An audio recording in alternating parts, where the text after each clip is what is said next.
Donc la magnétothérapie, c'est d'abord avant tout l'utilisation de champs magnétiques qui vont permettre de prendre en charge la douleur. C'est une méthode non invasive, simple, qui va permettre de diminuer certaines douleurs qui sont un peu rebelles et qui vont persister dans le temps malgré des thérapeutiques médicamenteuses ou d'autres prises en charge telles que des infiltrations ou encore des prises en charge chirurgicales. On peut l'utiliser en deuxième ou troisième intention. Par exemple, pour des patients qui veulent limiter la prise médicamenteuse et ainsi limiter les phénomènes effets secondaires liés à une prise de médicaments répétée dans le temps. Prenons par exemple un patient arthrosique. Son articulation va être inflammée et le cartilage va s'user progressivement et entraîner des douleurs chroniques. La magnétothérapie va donc pouvoir lutter contre la raideur articulaire et va permettre à cette articulation, en favorisant les échanges cellulaires au niveau de cette articulation, une meilleure mobilité.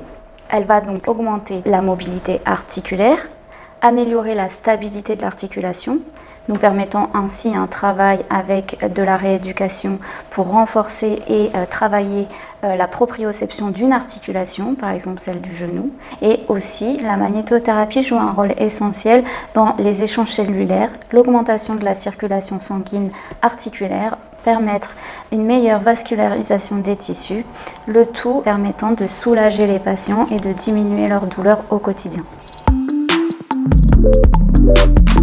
La magnétothérapie, elle s'adresse effectivement aux sportifs, mais aussi aux patients qui présentent des douleurs un peu chroniques, des rhumatismes articulaires, à ceux qui ont des douleurs un peu plus aiguës, telles que les tendinopathies ou les blessures musculaires.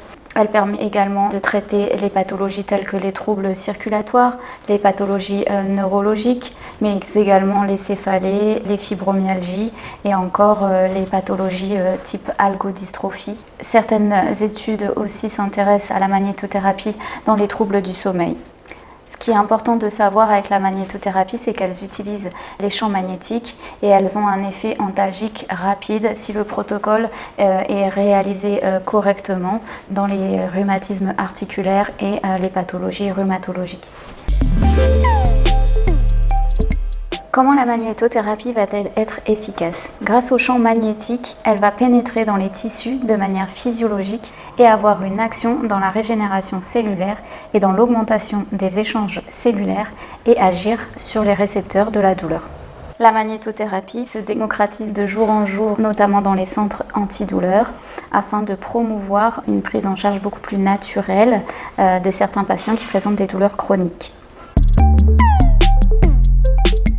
Il y a 3 critères importants à respecter, c'est-à-dire qu'il faudrait les utiliser plusieurs fois par jour et plusieurs fois par semaine, avec dans certains cas d'utilisation, des utilisations pluriquotidiennes qui peuvent être recommandées.